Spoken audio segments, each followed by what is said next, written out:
Salut YouTube, bienvenue sur une rediff un peu spéciale. Aujourd'hui, on va voter pour les Game Awards pour choisir dans différentes catégories quel jeu mérite d'avoir le prix du meilleur jeu de l'année 2024. Voilà, aujourd'hui on va voter ensemble. Donc moi ce sont mes votes et je vais vous expliquer un petit peu pourquoi je vote tel jeu ou tel jeu. Et puis comme ça, vous pourrez aussi le faire. De ce que j'ai vu, on a jusqu'au 2 décembre pour faire la première tournée de vote. Donc comme ça, voilà, la VOD sortira pile poil à temps pour que vous participiez si jamais vous ne l'avez pas encore fait.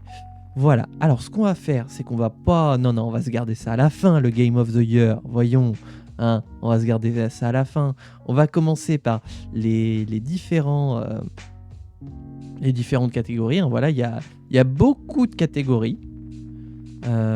Meilleure direction de jeu, meilleur jeu narratif, meilleure direction artistique, meilleure musique, meilleur design audio, meilleure performance, meilleure innovation dans l'accessibilité, etc., etc., etc. Donc nous, on va aller sur la direction de jeu. Alors, donc pour la vision créative et l'innovation dans la direction de jeu et dans le design. Nous avons 6 jeux: Astrobot, Balatro, Black Myth Wukong, Elden Ring, Shadow of the Erdtree, donc le DLC de Elden Ring, Final Fantasy VII Rebirth et Métaphore Refantasio. Alors, le truc c'est que j'ai entendu parler d'un petit peu tous ces jeux, mais j'en ai joué à aucun. Voilà. Donc ce qui est bien, c'est que du coup, je vais voter au pif pour un jeu auquel je n'ai pas joué, ce qui est quand même assez dingue, mais sur lequel voilà, je vais malgré tout me prononcer. Au niveau de la direction de jeu, en vrai,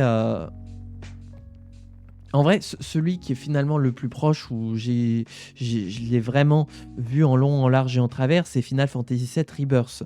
Le truc, c'est qu'en fait, il reste dans la suite de Final Fantasy VII Remake, qui est donc la réédition de Final Fantasy VII. Donc en termes de direction de jeu, ça me ferait chier quand même de voter pour FF7 Rebirth de Square Enix. En vrai, je pense... En fait, j'hésite entre Astrobot et Balatro, parce que Astrobot, c'est vraiment une idée de game design très originale, et Balatro, c'est le principe du jeu qui est original. Pique ni douille. Qu'est-ce qu'on fait? Est-ce qu'on tire au hasard? Est-ce que je ferme les yeux? Non, on va quand même y réfléchir. Pour la vision créative et l'innovation. Bah, je vais dire Balatro, hein, du coup, qui me paraît très sympathique dans la façon de revoir les jeux de cartes à la sauce... comment on appelle ça là,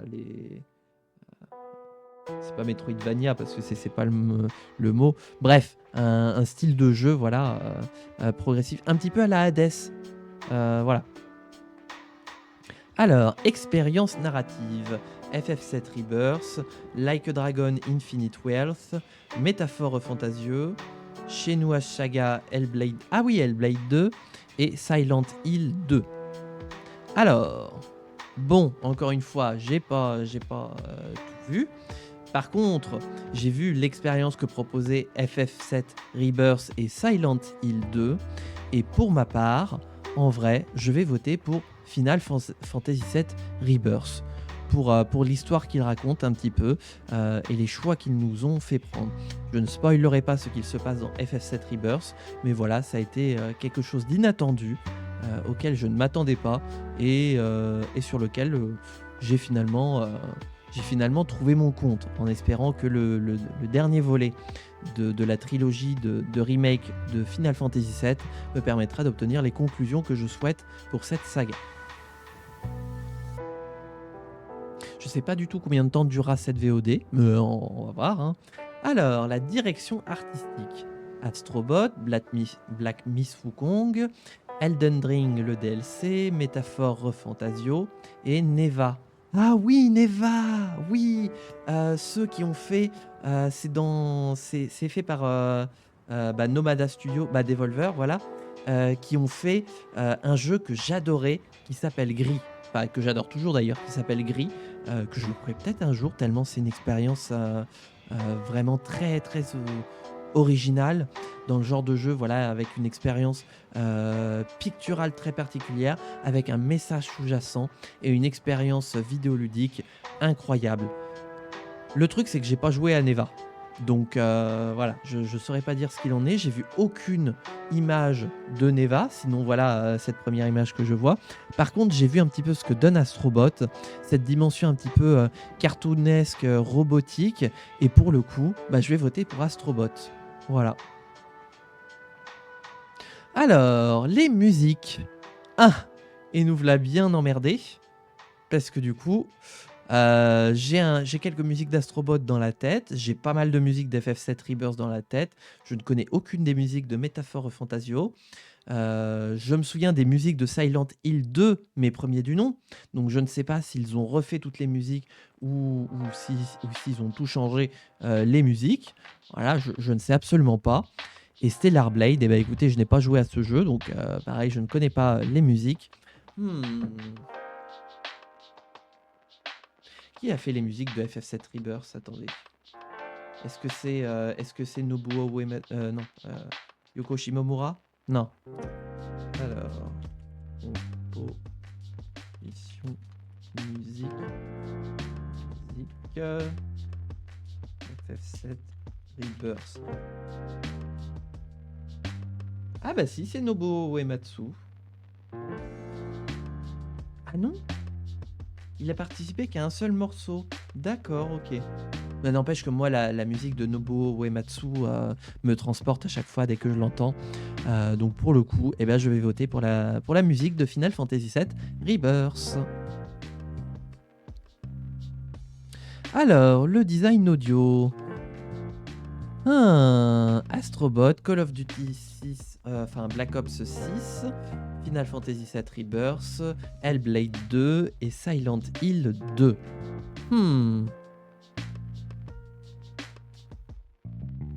J'aime beaucoup l'atmosphère sonore de Final Fantasy VII Rebirth qui nous plonge dans son monde, ça participe au réalisme et à la suspension d'incrédulité de l'aventure qu'on vit.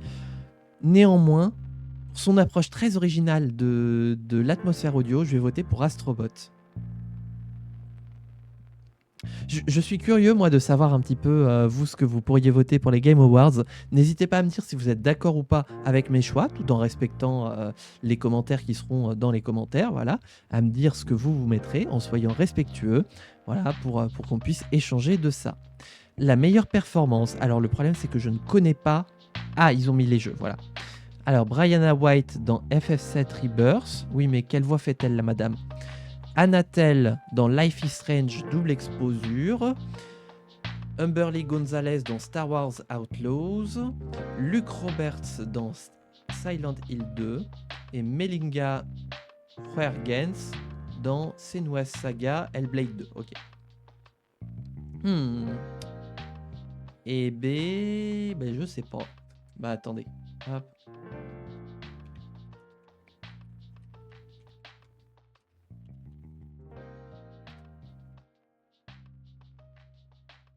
C'est la personne... Ah, elle fait la voix d'Aerith. D'Aerith. Ah bah alors, je vais voter pour Brianna White. Hein. Mais alors, parce que du coup, moi, je l'ai écouté en français, donc je peux pas dire.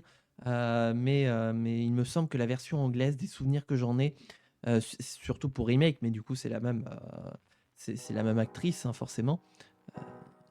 Bah du coup, je vais voter pour Brianna White. Brianna White, je ne sais pas. Hop. Innovation dans l'accessibilité. Alors, Call of Duty 6, Black Ops 6, Diablo 4, j'y arrive pas. Hein. Dragon Age, The Veilguard. Ah, j'ai pas touché à Dragon Age. Il va falloir que je m'y mette. Il y a des dragons. Il faut que je m'y mette. Prince of Persia, The Lost Crown. Je rage quitte de la vie. Oh, bah qu'est-ce qui t'arrive, Kimi? C'est encore le boulot qui te casse les glaouis? Prince of Persia, The Lost Crown et Star Wars Outlaws. En termes d'accessibilité, bah, j'en ai aucune idée. Pour pousser le médium plus loin, en ajoutant des nouvelles mécaniques, des technologies et du contenu pour aider le jeu à être joué et apprécié par une plus large audience. Bah, le problème, c'est que quand on voit à quel point les Glaoui, bah oui, quand on voit à quel point Ubisoft est dans la sauce et que leurs jeux ont du mal à se vendre, en vrai, j'hésite entre Call of Duty Black Ops 6 et Diablo 4, quoi, parce que le problème, c'est que les autres jeux, ils se vendent pas bien, quoi. Donc, et ils sont pas si appréciés que ça. Donc, il y en a un qui est apprécié, mais alors vraiment, et qui se vend comme des petits pains, c'est Call of Duty. Mais le truc, c'est que moi, j'ai jamais joué à un Call of Duty. Donc, bah, en vrai, je vais voter pour Diablo 4. Hein. Voilà, parce que pour le coup, les autres, bah, je peux pas.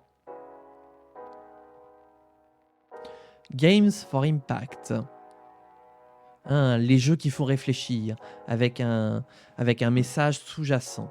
Alors, on a Closer the Distance. Non, c'est pas bon. Closer the Distance, que je ne connais pas. Indica, que je ne connais pas. Neva, que je ne connais pas. Life is Strange, que je connais. Double Exposure, que je ne connais pas. Hellblade 2, que je ne connais pas. Et Tales of Kenzara Zao. Ah bah là, bah je vais voter par mon choix par défaut. Hein. Life is Strange qui m'a toujours fait me poser beaucoup de questions sur comment est-ce que je voyais ma propre vie et qu'est-ce que je faisais si j'avais justement ce genre de pouvoir pour changer un petit peu ma vie. Donc bah, je vais voter pour Life is Strange. Voilà. Que j'hésite à vous faire d'ailleurs un jour sur la chaîne. Alors, ongoing. Comment on traduit ongoing? Attendez. Il y a des mots comme ça, des fois la traduction m'échappe. Ah, meilleur démarrage. Ah non, meilleure progression, ok. Nous avons Destiny 2, Diablo 4, Final Fantasy 14, Fortnite et Helldivers 2. Ah non, alors si. Je vais voter pour Helldivers 2, tout simplement parce que j'entends mes potes qui y jouent et qui se fendent la poire sur un petit peu la façon dont le jeu se passe et tout. Donc en vrai, juste pour leur rendre hommage, je vais voter pour eux, pour Helldivers 2.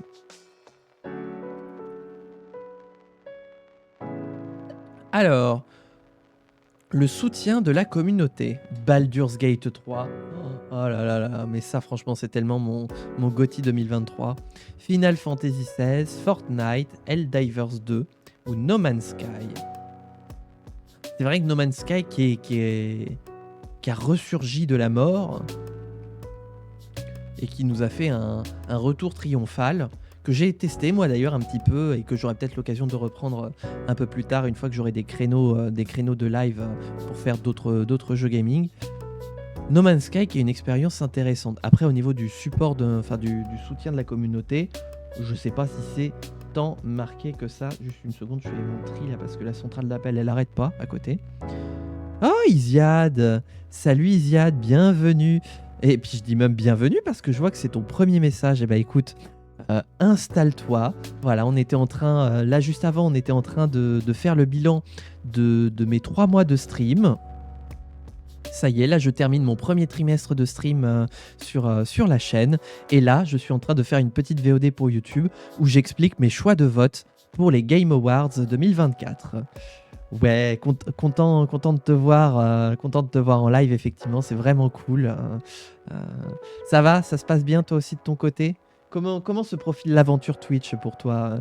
Je précise, Iliad vient de se lancer, elle aussi, sur Twitch, donc voilà, tous les deux, on tâtonne chacun à notre niveau et tout, donc c'est vraiment sympa. En tout cas, je suis très content de t'avoir, Isiad, sur ce live. C'est vraiment un petit festival. Bah, tu sais quoi, je vais appuyer sur un bouton de mon Stream Deck pour signaler tout ça. Voyons voir. Qu'est-ce que je vais avoir? Bah, ça va, j'ai hâte de commencer les lives composition. Composition de quoi, du coup, Isiad? Quel type de composition? Tiens, je vais appuyer sur ça. Tout simplement inouï. Je vais appuyer sur ça. Tellement magique, tellement romantique. Je vais appuyer sur... Tequila, Anakin, pas le temps de niaiser. Et puis ça. Un visiteur venu d'ailleurs. Des musiques de Zelda en mode Lofi. Oh my god. Oh my god, oh my god, oh my god, oh my god, oh my god, oh my god. Alors là. Oh, fallait pas m'en dire plus. Ouh, bah, effectivement. Alors, moi, du coup, aussi, j'ai très hâte. Alors, non pas que je fasse mes compositions, mais du coup, de venir sur tes lives de composition. Ah, bah alors. Ah, bah oui. Ah, il n'en fallait pas plus pour me trigger personnellement. Oula, je shoot dans le micro. Oh, fantastique. Oh là là là là, j'ai tellement hâte de voir ça. J'irai regarder. T'as un planning de live, Isia, du coup, ou pas? Que je sache un petit peu s'il y a des moments, si je peux venir, ou bien si c'est un petit peu à la bonne franquette. Voilà. Alors, le soutien de la communauté. Donc, nous disions, voilà, parce que YouTube s'impatiente entre temps. Hein, voilà. YouTube a tapoté vers la droite parce qu'on s'en fout de vos conneries là. On veut des votes. Eh ben, on veut des votes. Moi, en vrai, alors j'entends beaucoup parler de FF14 en plus qui continue de durer après tout ce temps, qui est vraiment cool. Helldivers 2 aussi, un engagement de la communauté qui est incroyable. Mais alors, pour moi, et là, c'est vraiment mon vote à moi, c'est sur Baldur's Gate 3. Sur tout ce que la communauté a fait depuis l'Early Access jusqu'à maintenant, avec maintenant toute la capacité de modding qu'ont offert les développeurs maintenant que Baldur's Gate 3 est terminé. Donc mon vote va à Baldur's Gate 3, sur lequel j'ai beaucoup trop d'heures de jeu. Hein? Baldur's Gate 3, regardons ça. BBB, Baldur. Ah, je vais le chercher là, ce sera plus pratique. Hop, Baldur's Gate 3. Tac. Ouais, voilà, 173 heures de jeu. Fantastique. Hop. Alors, vote suivant. Le meilleur jeu indé. Animal Well, eh ben, je connais pas. Balatro, j'ai vu. Lorelei and the Laser Eyes. Connais pas. C'est Annapurna? Oh! Neva et UFO 50. Bon, et ben, moi je n'ai vu que Balatro, donc je vais voter pour Balatro. Mais Neva, je me demande vraiment ce que ça donne. Après l'expérience de Gris que j'ai eue, je me dis que ça doit être un jeu sensationnel, quoi. Mais dans l'immédiat, je vais voter pour Balatro. Meilleur démarrage de jeu indé. Alors, Animal Well, du coup je connais pas, Balatro, Manor Lords, alors Manor Lords, pareil, j'ai quand même quelques heures de jeu à mon actif. Pacific Drive, que j'ai notamment vu sur la chaîne de Wankill Studio. Et The Plucky Squire, mais je ne connais pas. Alors, j'ai une base histoire d'avoir une trame. Normalement, c'est lundi 18h30 à 19h30. Live Animal Crossing New Horizon pour ma routine hebdomadaire. Sinon, mercredi 19h30, c'est censé être un jeu en rapport avec le code / live code. Genre le code informatique ou le code de la route? Live code quand je commencerai mes projets perso. Et le dimanche, Zelda Echoes of Wisdom de 19h30 à 20h30. Mais ça peut bouger. Le code informatique. Oh là là. J'ai toujours, moi, regardé le code informatique développeuse web. J'ai toujours vu avec des étoiles dans les yeux tout le boulot de développeur web sur les différents langages de programmation. Le DOS, le C++, le HTML, etc. J'ai vraiment même pas des bases, des débuts de bazounettes sur un petit peu comment ça fonctionne et tout. Ce qui fait que quand je vois, surtout en HTML, quand je vois un petit peu de code en HTML, je peux globalement comprendre un petit peu 2-3 fragments par-ci par-là. Mais j'ai toujours eu des étoiles dans les yeux quand j'ai vu, quand je vois le travail de développeur web, c'est vraiment cool. Alors, en termes de début, je vais voter pour ce que je connais, je vais voter pour Balatro. J'aimerais voter pour Manor Lords, puisque c'est le jeu auquel moi j'ai le plus joué personnellement. Mais en fait, de ce que j'ai entendu parler, c'est vraiment plus Balatro qui a été mise en avant. Donc je vais voter pour Balatro. Voilà. Je crois que je vais juste tout lâcher pour ce soir et aller me coucher. Oh là là, Kimi qui est au bord du burn-out. Meilleur jeu mobile. Alors, les jeux mobiles et leur système de fisto-transactions, que je tiens du youtubeur et streamer Lusty, qui fait des news sur les jeux vidéo. Il appelle ça des fisto-transactions parce qu'en fait, il y a le principe de microtransaction qui est censé être micro. Or, quand ça commence à atteindre le prix d'un jeu AAA, c'est plus de la microtransaction, c'est de la fisto-transaction. Il faut savoir que je déteste les jeux mobiles dans leur logique de jouer sur des biais cognitifs et des incitations au manque, juste pour pouvoir gratter des sous et s'en mettre plein dans la poche. Donc on a AFK Journey, Balatro, Pokémon TCG, Wuthering Waves et Zenless Zone 0. Ok. Moi je suis en train de taffer encore, j'ai une grosse refacto de code à finir pour au plus tard lundi soir, mais c'est vraiment tant d'axes. Oh là là, alors bon courage à toi Iliad pour ton code à retravailler. Ouais, bah oui, et je crédite quand même qui je cite en termes de fisto-transaction, parce que voilà, c'est Lusty, donc, qui est sur la chaîne de la luxure, voilà, mais qui est absolument pas la luxure. Il fait, c'est on va dire, un credo de chaîne, on va dire, mais derrière, en fait, il fait simplement de la revue d'actu sur les news du monde du jeu vidéo et qui est vraiment très passionnant. Moi, je l'écoute justement tous les matins et c'est ce qui me permet de me tenir informé de toutes les news du monde du jeu vidéo et de l'informatique d'une manière globale. Voilà. Alors sur le jeu mobile, je vais voter pour Balatro, hein, voilà. Mais c'est soit ça, soit je boycottais ce vote-là. Donc hein, voilà, vu que je déteste les fisto-transactions. Alors, le meilleur jeu en réalité augmentée. Arizona Sunshine Remake, Asgard Wrath 2, Batman Arkham Shadow.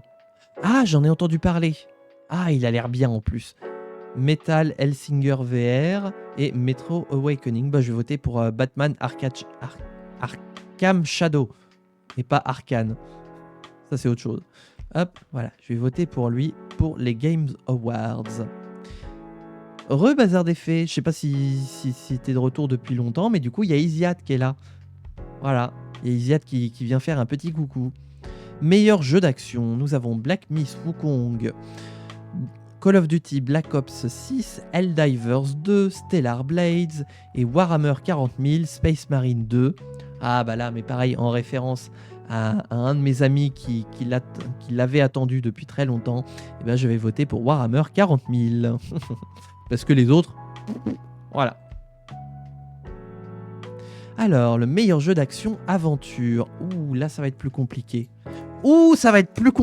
Là. Astrobot, Prince of Persia The Lost Crown, Silent Hill 2, Star Wars Outlaws, Zelda Echoes of Wisdom. Ouf, là, c'est pas évident. Ah ouais, non, là, c'est pas évident en termes de vote. Ah là là là là là là. Sachant que ça fait partie d'un petit peu de ces jeux-là qui me passionnent bien. Là, je sais pas pour lequel voter. En fait, tu vois, et c'est... Oui, évidemment, Isiad. Évidemment, Isiad. Mais le problème, c'est que j'ai un peu un problème avec Zelda Echoes of Wisdom. Voilà.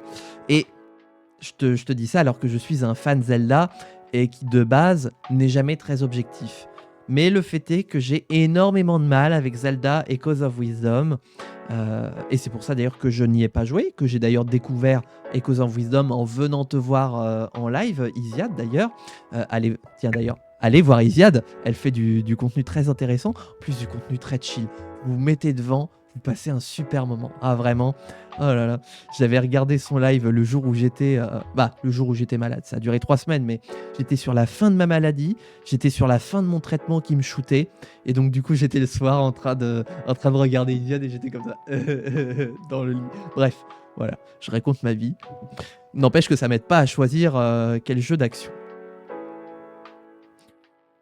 Action-aventure. Attention, action-aventure.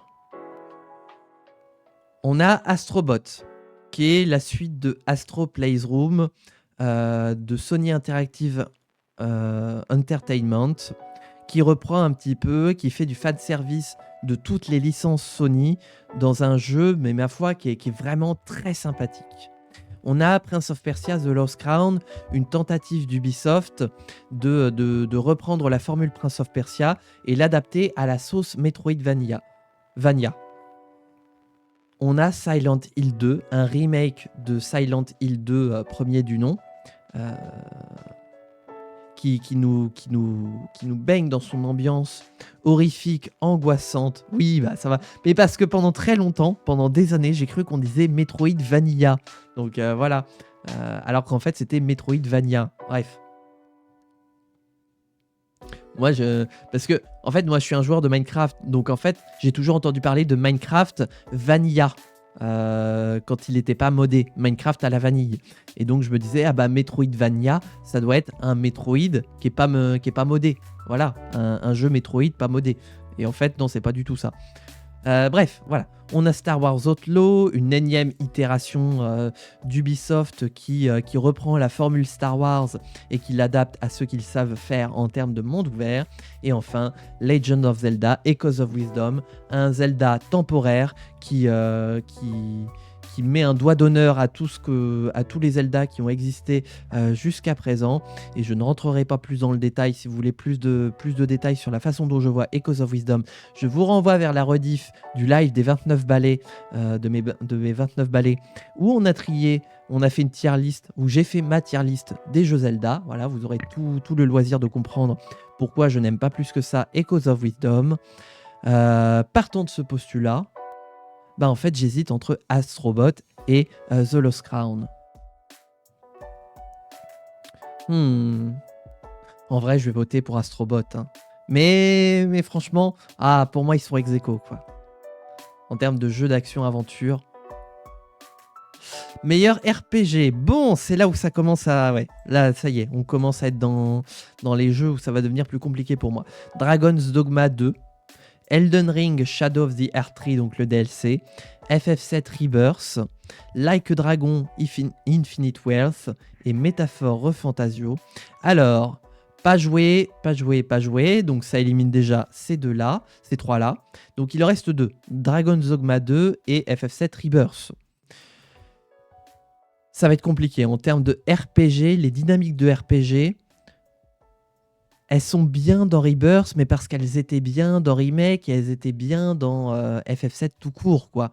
Pour moi, le jeu, il a pas réinventé le plat à couper la mer morte. Voilà. Donc pour moi, ça va être... Bon, allez. Je vais voter pour Dragon's Dogma 2.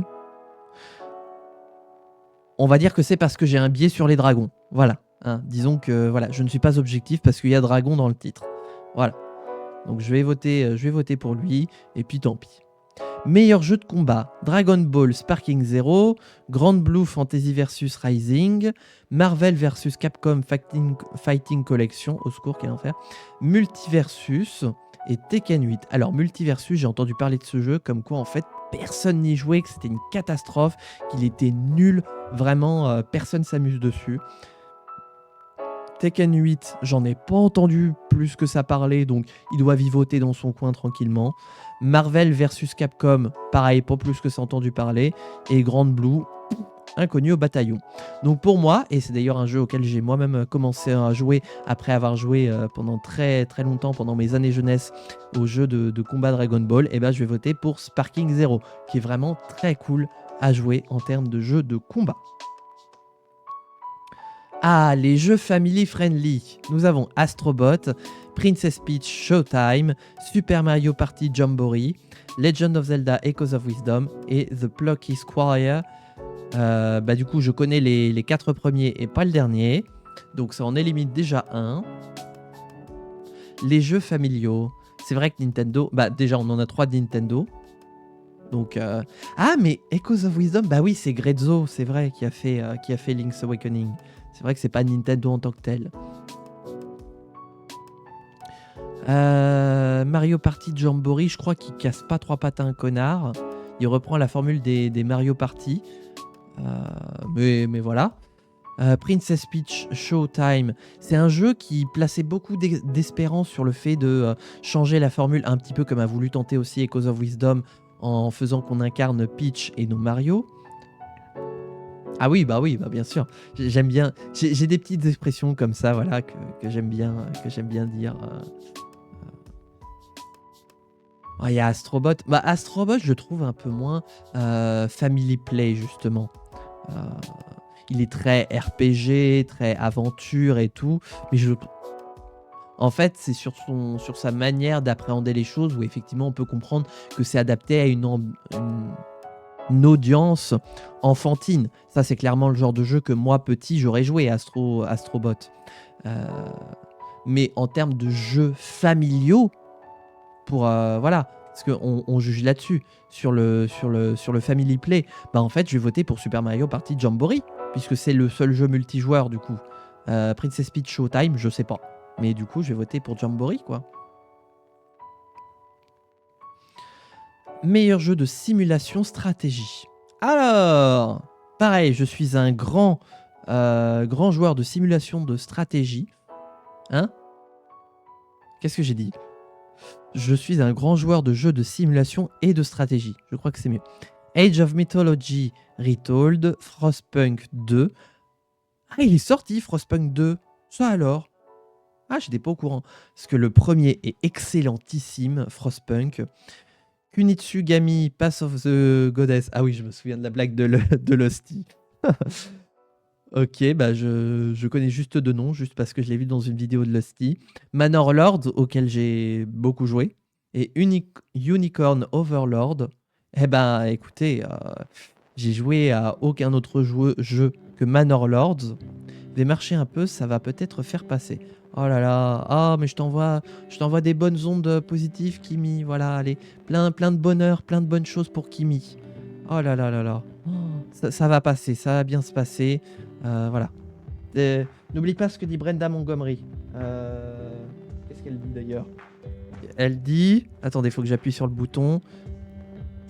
Bah oui, qu'est-ce qu'elle dit, Brenda? J'ai perdu le bouton. Oh là là. Va-t'en, méchante migraine pas cool. Il est où mon bouton de l'espoir, là? Papillon. Non, ça c'est le papillon, c'est pas l'espoir. Malaise. Non, ça c'est le malaise. Ah, il est là, voilà. N'oublie pas, c'est ces mots que je ressors à tout va de Brenda Montgomery. Mais il y a de l'espoir, oui, il y a de l'espoir. Il y a de l'espoir, pas pour vous précisément, mais pour l'humanité en général. Voilà, et c'est ça qu'il faut se dire. J'envoie mes ondes positives tueuses de migraine. Fantastique, voilà, on s'associe tous pour faire passer un meilleur moment à Kimi. Donc disais-je, j'ai joué qu'à un seul jeu sur les 5 de simulation stratégie, et c'est Manor Lords. Et clairement, il est trop cool. Moi j'adore Manor Lords. Hop. Alors, les jeux de sport. Bon. J'ai pas joué. C'est de l'arnaque. J'ai pas joué. C'est de l'arnaque. J'ai pas joué. Et bah vous savez quoi?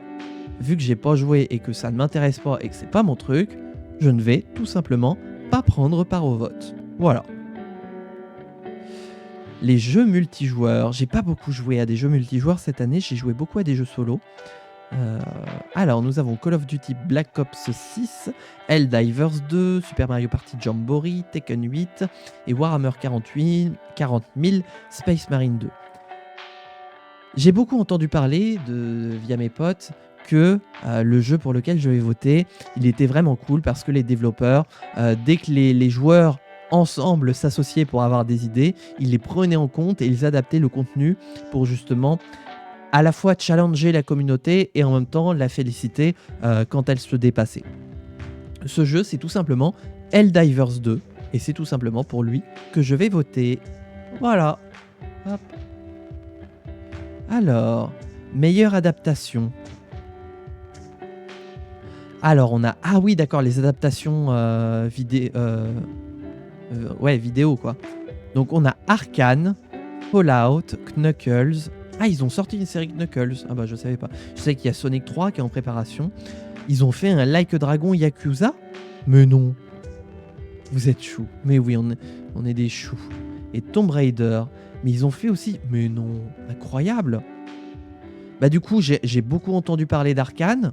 J'ai beaucoup entendu parler de Fallout. Et pas du tout des trois autres. Donc moi, mon vote, il va se répartir entre Arcane, que je n'ai pas vu, et Fallout, que je n'ai pas vu. Mais dont les deux, j'entends des retours excellents. Et là, c'est compliqué. Même si Fallout, en fait, les retours sont excellents, mais j'en entends plus trop parler. Avec la sortie de la saison 2 d'Arcane, et ben en fait, depuis que Arcane est sorti, j'en entends toujours parler en positif. Tellement qu'un jour, je regarderai peut-être la série Arcane, voilà, pour sauter le pas. Et peut-être qu'un jour, je dirai « Ah, c'est la meilleure série du monde, putain !» Voilà. Mais voilà, je vais voter pour Arcane. Alors, meilleur jeu attendu. Nous avons Death Stranding 2, ah effectivement, Ghost of Yotei, ouais aussi, Grand Theft Auto 6, GTA 6, Metroid Prime 4 Beyond et Monster Hunter Wilds. D'accord. Alors effectivement, les 4 premiers, j'en entends parler dans tous les sens, en veux-tu, en voilà. Et le truc c'est que, bah clairement, GTA 6 doit sortir en 2025, normalement, si tout va bien. Donc ce sera le GOTY 2025. Donc j'ai envie de dire, je vais pas voter pour lui parce que voilà, son temps va venir, mais ce sera l'année prochaine. Ghost of Yotei, qui est la suite de Ghost of Tsushima. Oh, j'ai du mal à parler, il faudrait peut-être que je boive un coup.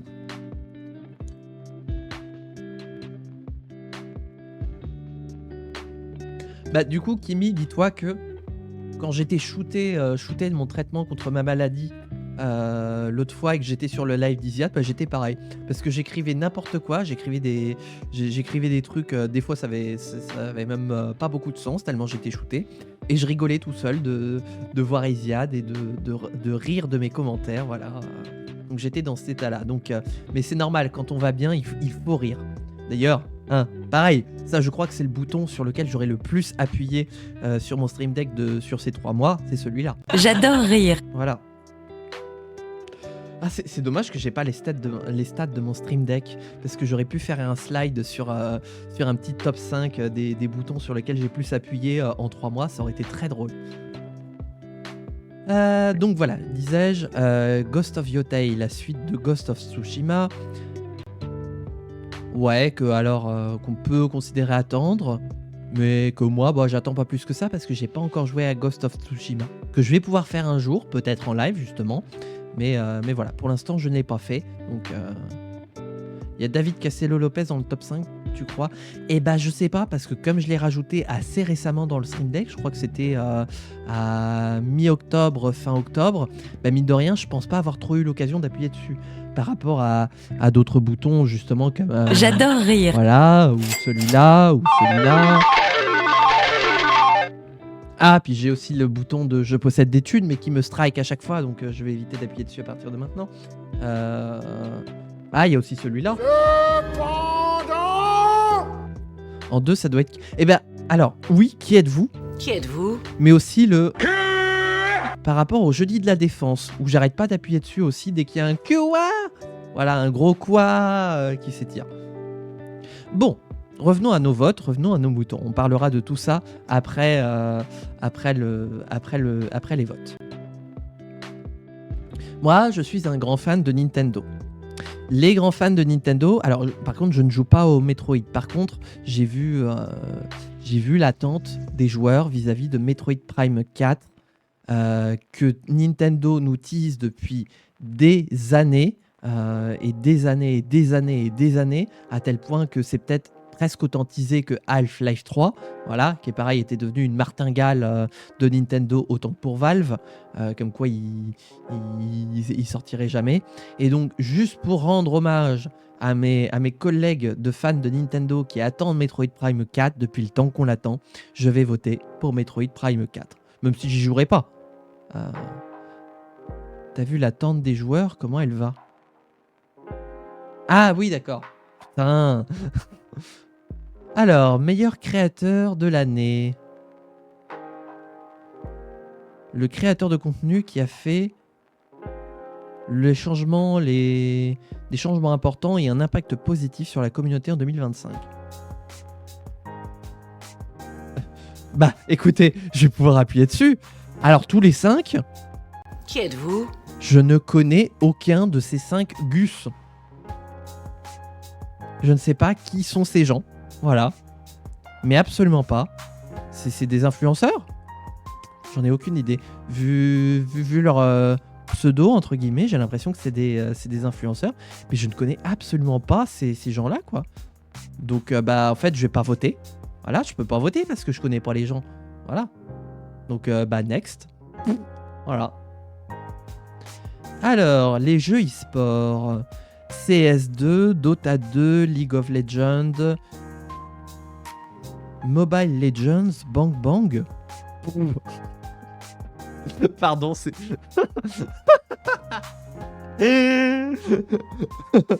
Oh, je joue à Bang Bang. À ne pas confondre avec un autre divertissement, bien sûr, hein, qui est plus intime, bien sûr. Pardon, mais excusez-moi. C'est le meilleur nom de jeu, quoi. Oh là là là là. Et Valorant. Excusez-moi, mais... Mobile Legends Bang Bang. Littéralement, quand ton jeu s'appelle Pampan. Oh là là là là là là. Excellent. Excellent. Alors là... je vais le remettre, hein, mais... J'adore rire. Ah ouais, non mais là... Oh là là, excellent. Ah bah vous savez quoi,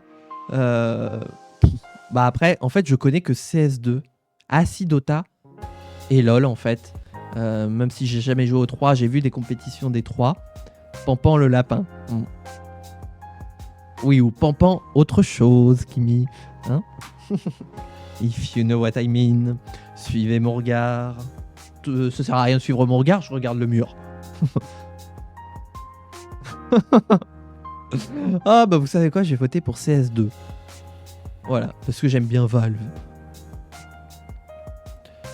Les athlètes e-sport. Alors, excusez-moi de dire ça. Ah si, j'en connais un. Je connais Faker. Mais je crois que c'est... Je crois avoir entendu parler de lui via un scandale. Mais sinon, pour les autres, encore une fois... Qui êtes-vous? Voilà. Donc vous savez quoi, celui-là, je ne vais pas voter non plus. Parce que je vote pas au faciès. Voilà. Non mais... Zio Watt, ouais. Meilleure équipe d'e-sport. Bah oui, mais... Billy Gaming, Genji, Navi, T1 ou Team Liquid. Bah... Qui êtes-vous? Voilà, hein. Il porte mon nom de famille de naissance. Ah.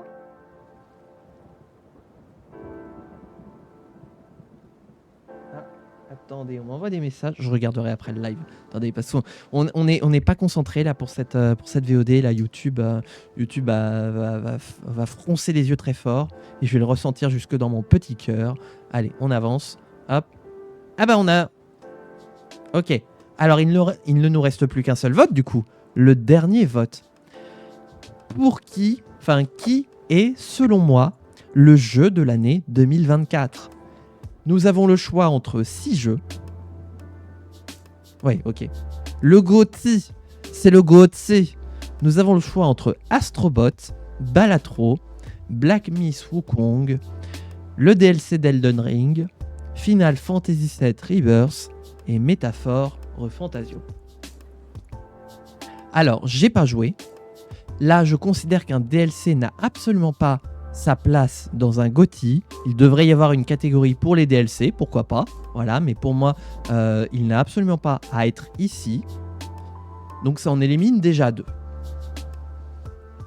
Astrobot, Balatro, Black Myth Wukong et FF7 Rebirth. J'ai apprécié Final Fantasy VII Rebirth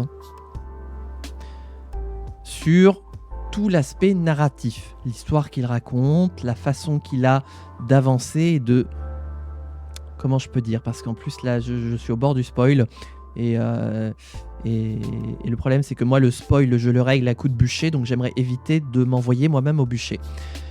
Sa façon qu'il a de raconter une nouvelle histoire, voilà, et comme ça m'évite de spoiler. Sa façon qu'il a de raconter une nouvelle histoire. Les lieux sont vraiment sympas, les expériences sympathiques aussi, les personnages attachants. Je sors souffler un peu à toutes. Ok, ça marche, Kimi, pas de problème. Voilà, va souffler un coup, ça te fera du bien. Ouais. Les musiques sont vraiment cool. Le gameplay est très sympa. Mais pour moi, c'est Final Fantasy VII Remake. Remake, deuxième partie. Est-ce qu'il était déjà GOTY en 2020 Remake. Le GOTY 2020. Ah non, c'était Last of Us Part 2. D'accord, ok. Oh, ok.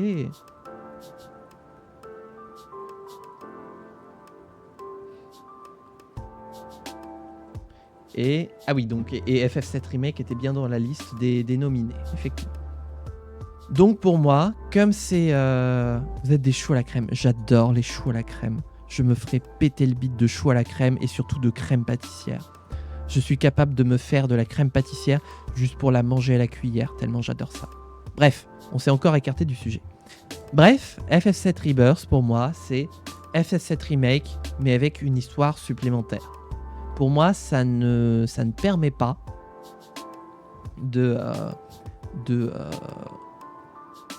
d'être le GOTY de l'année. Donc, je vais enlever FF7 Rebirth pour l'instant. Ça se trouve, je vais peut-être revenir dessus, parce que pour l'instant, mon choix n'est pas arrêté. Hein. C'est ça le truc, j'essaye de trouver des arguments objectifs pour choisir le jeu de l'année. On a Astrobot, j'en ai déjà parlé un petit peu en long, en large et en travers. Donc vous savez un petit peu tout le bien que je pense de ce jeu, de cette aventure très, très rafraîchissante, de ce fan service qui est fait, mais sans trop... En fait, c'est là où je loue le travail de la team Asobi, c'est qu'ils ont réussi à faire du fan service, mais alors un jeu entier de fan service. Je veux dire, le genre de truc où... fait par un autre studio, ça aurait été malaisant. On aurait pu croire que c'était une espèce de campagne publicitaire d'autres jeux. La façon dont ça a été fait par la team Asobi a clairement fait une expérience vraiment très sympa, qui rend hommage en fait, plus que fait de la pub aux licences de Sony, qui leur rend hommage et qui les inclut dans un univers général, dans une espèce de Sony Interactive Universe, et qui fait que c'est vraiment une expérience très sympa. En vrai, maintenant que je le vois, je pense pas voter pour Balatro. Et Black Myth Wukong, j'en ai entendu parler parce que j'ai un pote qui y a joué, qui m'a raconté comme quoi voilà, c'était l'histoire qui avait inspiré justement l'histoire de Dragon Ball. Et que, en vrai, moi, ça va se jouer entre Astrobot et Black Myth Wukong. Parce qu'en plus, ça a été fait par un studio qui a montré à quel point le marché chinois était en train de s'ouvrir au monde du jeu vidéo et que c'était clairement une composante avec qui on allait devoir composer justement dans les prochaines années. Clairement, on va avoir d'autres productions de studios chinois, donc de Chine, hein, bien sûr, et des demandes de la part du marché de consommation chinois qui montrent en fait à quel point justement, vu comment Black Myth Wukong a marché sur le marché intérieur chinois, ça montre à quel point ce marché-là est en demande de jeux vidéo et que donc ça va impacter la façon dont vont voir les développeurs, les éditeurs, la façon de faire des jeux vidéo. Rien que pour ça, je pourrais dire que ça vaut le coup de décerner ce titre-là pour ce soft power qu'il aura eu. Mais du coup, je vais voter pour Astrobot. Voilà. Oh, ce retournement de situation de dernière minute. Voilà, pour toutes les raisons que j'ai dit, sur ce fanservice qui a été mené d'une main de maître. Alors, sachant que je suis absolument pas un fan de Sony, comme je vous l'ai dit, je suis un fan moi de Nintendo. Je connais quelques licences de Sony, mais pas plus que ça. Mais justement, ça m'a fait découvrir plein de licences de Sony que je ne connaissais pas et qui me donnent envie de les découvrir. Voilà, et c'est pour ça, pour cet effort méritoire, pour ce jeu absolument adorable, très sympathique, une maniabilité et une jouabilité qui est vraiment très cool, que pour moi, Astrobot mérite d'être GOTY 2024. Voilà. Toc. Nous avons donc fait l'ensemble des votes Ah bah d'accord, on peut les parcourir. Bah comme ça, voilà, vous avez le bilan. L'ensemble des votes. Hop, attendez, je vous mets en plein écran. Hop, tac, voilà. En plein écran pour que vous puissiez voir un petit peu l'ensemble des votes que j'ai fait sur les 29 catégories des Game Awards 2024. Voilà. Des choix des fois un petit peu par défaut, mais quand même quelques choix où j'ai eu du mal à me prononcer et qui font que j'aime bien voilà, me prononcer sur les Game Awards. Comme je le disais en préambule de cette VOD, YouTube, si toi tu participes aussi aux Game Awards et si tu votes, n'hésite pas à me dire toi si tu as des votes qui sont similaires ou différents des miens. Voilà, si tu as apprécié cette petite VOD aussi, je rappelle aussi qu'on est dans la semaine, on fait exploser les chiffres de la chaîne de VOD en termes de vues, de pouces bleus, d'abonnements, de commentaires, etc. Bref, tout ce qu'il est possible de faire stonks, on y fait stonks. Ça commence déjà à porter ses fruits et je vous en remercie énormément. Voilà, et j'aurai l'occasion de le refaire la semaine prochaine lors du bilan. Mais voilà, merci à vous pour votre engouement et votre participation à cette semaine d'augmentation des chiffres sur la chaîne des VOD. Je vais m'arrêter là pour cette VOD justement sur les Game Awards. Justement, si elle t'a plu, fais exploser les chiffres pour terminer cette semaine-là en bonne et due forme. Voilà, on se retrouve bientôt pour de prochaines aventures, comme d'habitude, qu'elles soient politiques, pédagogiques ou vidéoludiques. On se retrouve bientôt pour de prochaines aventures YouTube. D'ici là, porte-toi bien, amuse-toi bien et ciao tout le monde.